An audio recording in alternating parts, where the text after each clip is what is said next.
Oke, halo semuanya. Perkenalkan, kami dari kelompok 2.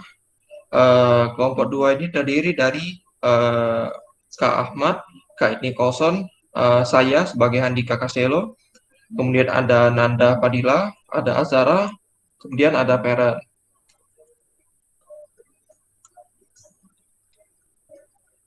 Oke, pada kali ini kelompok 2 akan menjelaskan tentang sistem manajemen file pada mata kuliah sistem operasi. Berikut adalah pengantar materi yang akan kami sampaikan pada pertemuan kali ini.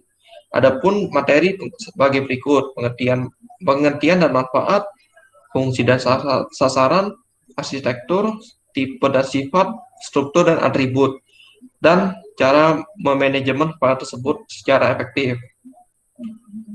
Oke, yang pertama pengertian dan manfaat sistem manajemen file. Sebelum kita masuk ke pengertian sistem manajemen file, saya Handika Kaselo dari perwakilan kelompok 2 ingin mempresentasikan dulu apa sih artinya file.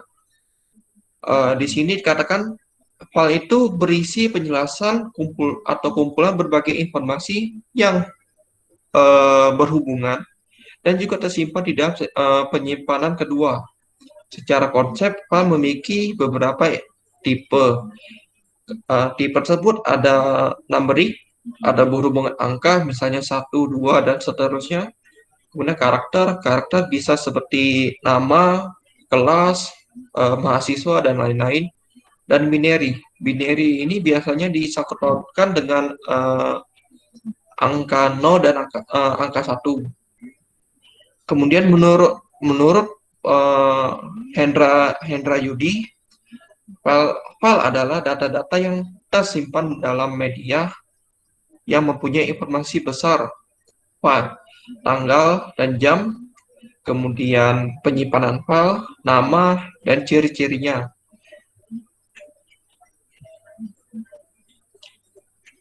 Oke, setelah kita mengetahui apa itu pengertian file, kemudian pengertian sistem manajemen file ialah sebuah metode dan struktur data yang digunakan oleh sistem operasi pada komputer untuk mengatur dan mengorganisir file yang ada pada disk atau partisi disk. Kemudian komputer dapat menyimpan informasi di beragam media penyimpanan seperti disk, tape, CD-ROM, flash disk, dan media penyimpanan lainnya. Contohnya bisa kita ambil seperti kami kelompok 2 ingin membuat file data mahasiswa, misalnya data mahasiswa untuk mahasiswa yang mengambil mata kuliah sistem operasi. Biasanya kan ada banyak gitu, ada nama mahasiswa, NPM, dan lain-lain. Dan kemudian file itu bisa jadi lebih dari satu ataupun banyak itu. Kemudian yang file tersebut disimpan dalam suatu folder atau diarsipkan supaya tidak susah untuk mencari ataupun menemukan file tersebut. Sehingga file yang kita buat sudah kita masukkan ke dalam folder. Oke. Kemudian manfaat sistem manajemen file. Manfaat sistem manajemen file itu ada 5. Salah satunya meminimalisir resiko kehilangan file. Seperti yang sudah saya bilang tadi, menyimpan file dalam suatu folder. Gunanya untuk meminimalisir resiko kehilangan file ataupun ada kejadian yang tidak diinginkan. Kemudian kita sebagai user bisa juga melakukan pencarian file dengan mudah tanpa harus kita mencari satu-satu, dan kemudian tentu lebih mudah dalam pencarian file tersebut. Kemudian mengetahui file yang tidak terpakai. Dalam folder tersebut bisa jadi ada file atau berkas nama mahasiswa yang sudah tidak mengikuti mata kuliah tersebut, sehingga kita bisa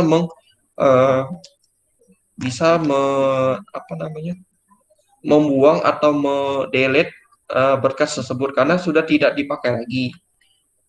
Terus yang keempat, mudah, ringan, dan singkat. Seperti yang saya bilang tadi sebelumnya, mudah dalam penyimpanan, ringan biasa disimpan dalam bentuk dalam ukuran yang cukup kecil sehingga tidak memakan banyak memori. Kemudian ringkas. Dan yang terakhir, memudahkan dalam pengasipan data. File tersebut digunakan untuk menyimpan di dalam folder sehingga kita bisa memudahkan dalam pengasipan data. Bertujuan untuk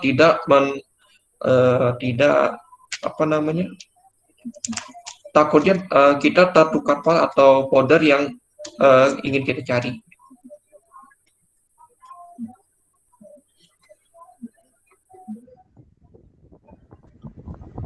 Baiklah, saya Nicholson Ewanto yang merupakan perwakilan dari kelompok 2 yang akan melanjutkan penjelasan teman kami sebelumnya mengenai pengertian dan manfaat sistem manajemen file.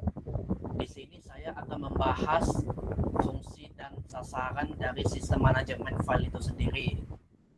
Baik, fungsi dari sistem manajemen file pada suatu sistem operasi itu sendiri terdapat 7 yang didapatkan dari referensi, yaitu 1.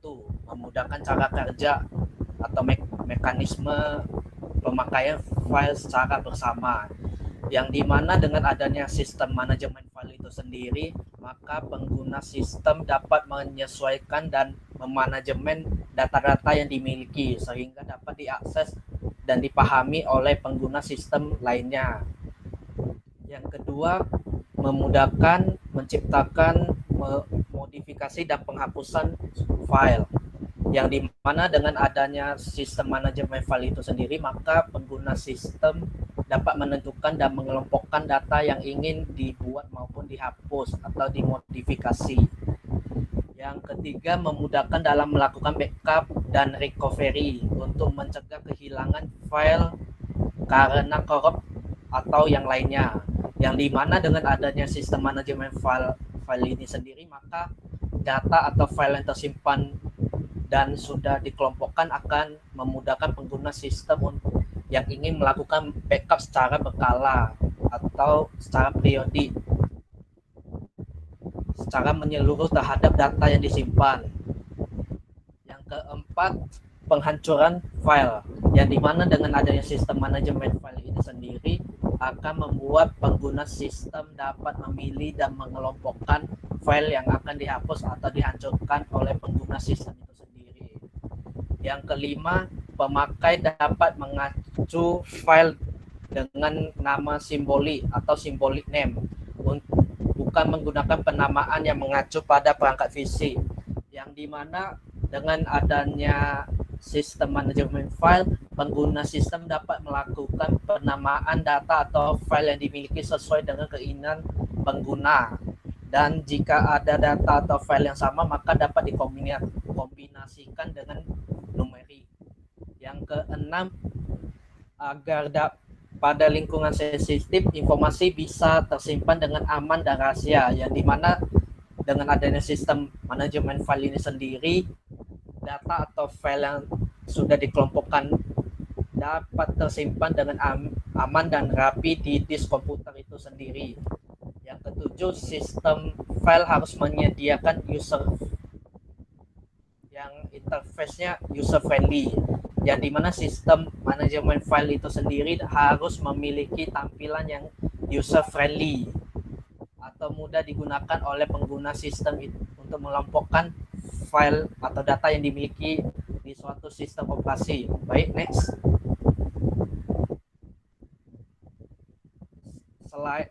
Selain ada fungsi sistem manajemen file, terdapat juga sasaran dalam sistem manajemen file yang dimana bisa meminimalisir beberapa kesalahan atau kekurangan sebelum adanya sistem manajemen file itu sendiri pada suatu sistem operasi.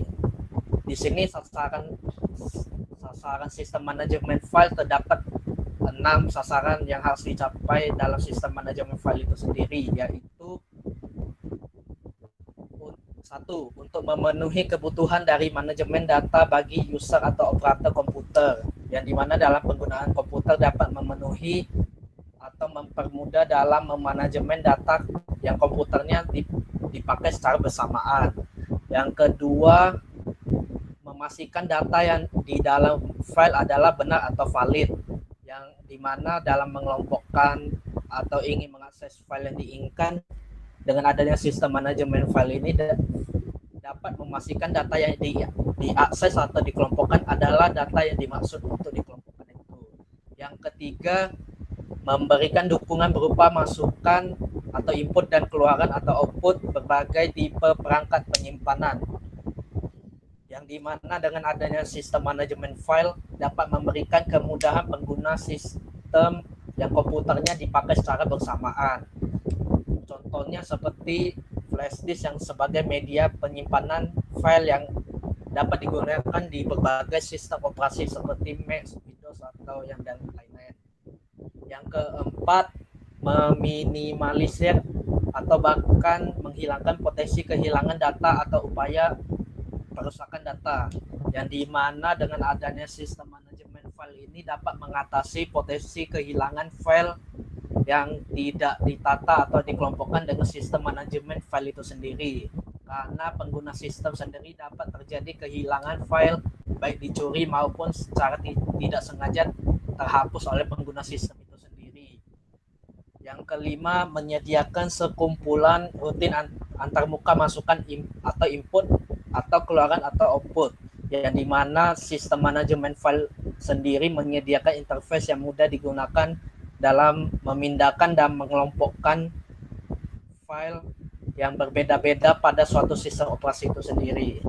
Yang keenam, memberikan dukungan berupa masukan atau input dan keluaran atau output kepada banyak pengguna atau user pada sistem yang multi-user, yang dimana sistem manajemen file ini sendiri dapat membantu pengguna sistem untuk mengelola file yang ada di suatu sistem operasi atau komputer yang banyak digunakan oleh pengguna sistem itu sendiri. Misalnya dengan memberikan interface atau tampilan yang baik dan mudah digunakan oleh pengguna sistem yang komputernya yang dipakai oleh banyak orang.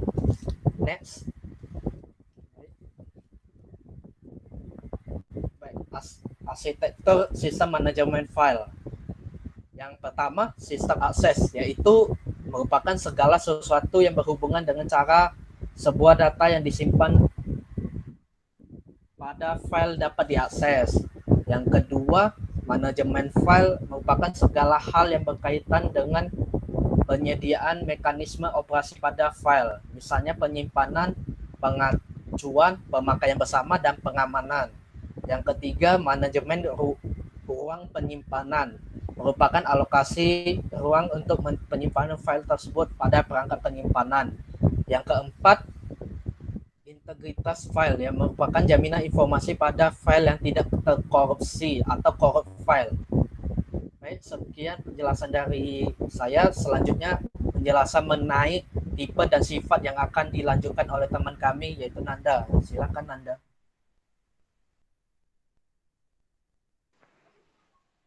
Baiklah, saya Nando Velafota. Saya akan mempresentasikan file-file pada sistem operasi, yaitu satu, regular file. File regular terdiri dari file teks dan binary. File teks ini terdiri barisan teks dalam format TXT, sedangkan file binary berisikan eksekusi atau exe, dan juga binary dari berbagai program aplikasi dalam komputer.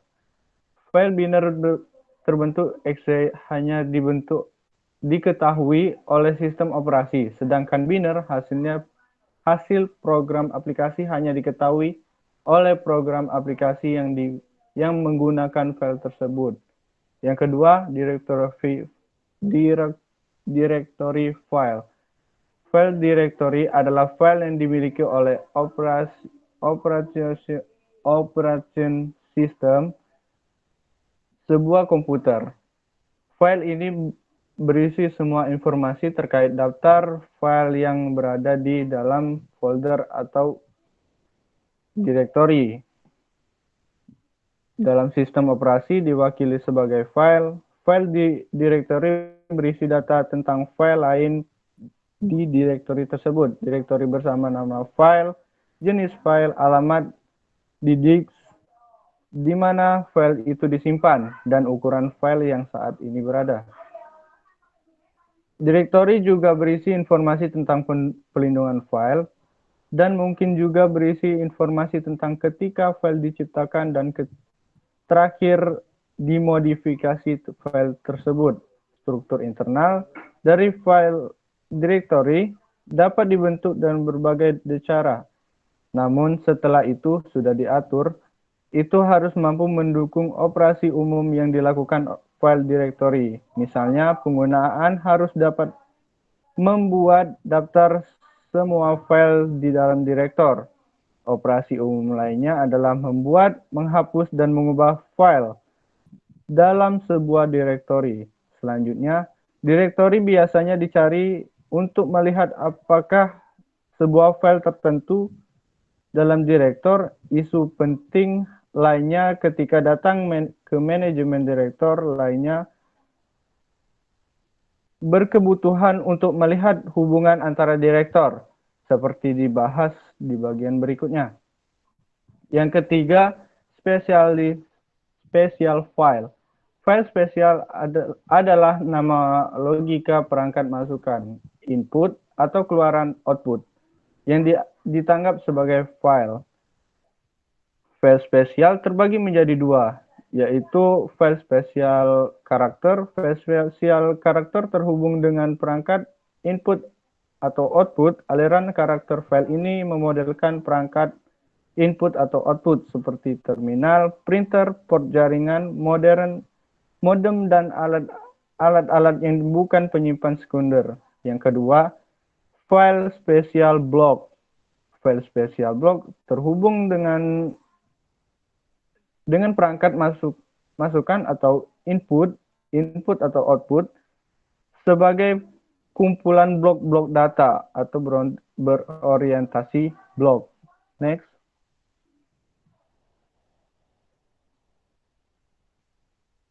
Persistence. Informasi dapat bertahan meski proses yang membangkitkan berakhir atau satu daya dimatikan. Size file umumnya memiliki ukuran besar. Severability, file dapat digunakan dalam banyak proses untuk mengakses informasi secara konkuren. Yang ini dimaksud yaitu file itu memiliki semua ukuran seperti yang kita ketahui seperti kilobyte, megabyte, gigabyte, dan terabyte. 1000 kilobyte itu sama dengan 1 megabyte. 1000 megabyte setara dengan 1 gigabyte dan 1000 gigabyte setara dengan 1 terabyte. Terima kasih. Yang akan dilanjutkan oleh teman saya.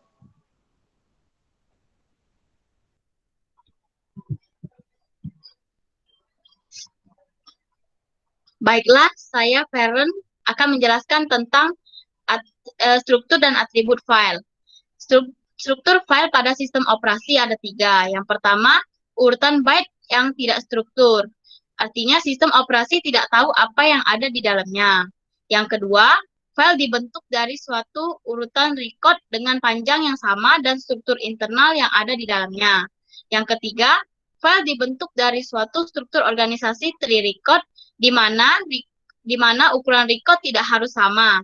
Setiap record mengandung field key pada posisi yang sama. Next. Atribut file pada sistem operasi. Yang pertama ada create file. Fungsinya digunakan untuk membuat file dan tidak berisi data. Yang kedua, delete file.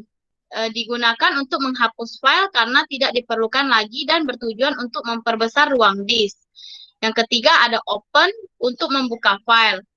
Open akan menjadikan sistem mengambil atribut dan daftar alamat disk dan meletakkan di dalam memori kerja agar diperoleh akses yang cepat. Yang keempat ada close. Apabila akses file sudah selesai, atribut dan halaman disk tidak diperlukan lagi, sehingga harus ditutup dan untuk memperbesar ruang tabel daftar alamat disk internal. Yang kelima, ada read. Artinya, data dibaca dari file. Sistem menentukan banyaknya data dan menyediakan buffer untuk menampungnya. Next. Yang keenam ada write. Artinya data disimpan ke dalam file. Jika posisi berada di akhir file, maka ukuran file bertambah. Jika posisi di tengah, data yang ada akan ditimpa. Yang ketujuh, ada upgrade, di mana itu menambah data setelah data terakhir. Yang kedelapan ada seek. Digunakan untuk mengatur posisi pointer saat itu menuju posisi yang ditentukan. Yang kesembilan ada get attribute, yaitu pada sistem operasi Unix, pengguna perlu melihat atribut file, terutama saat modifikasinya yang terakhir. Yang ke-10 ada set atribut, berguna untuk merubah status atribut file. Yang ke-11 ada rename, untuk merubah nama file. Terima kasih, selanjutnya akan dilanjut oleh Azara. Baiklah, slide selanjutnya. Cara memanajemen file secara efektif. Yang pertama, itu ada membangun sistem dokumen filling dan juga penamaannya. Maksudnya di sini, kalau ada format penyimpanan file dan harus memastikan namanya itu harus benar dan bisa dipahami oleh kita sebagai user sendiri. Kemudian, yang kedua, mulai pikirkan soal konversi file sekaligus. Konversi file yang tepat, jumlah file yang sangat besar memungkinkan untuk tidak disimpan dalam sebuah lokasi, sehingga kita bisa membutuhkan batch document conversion product yang tersedia di berbagai aplikasi utilitas untuk komputer.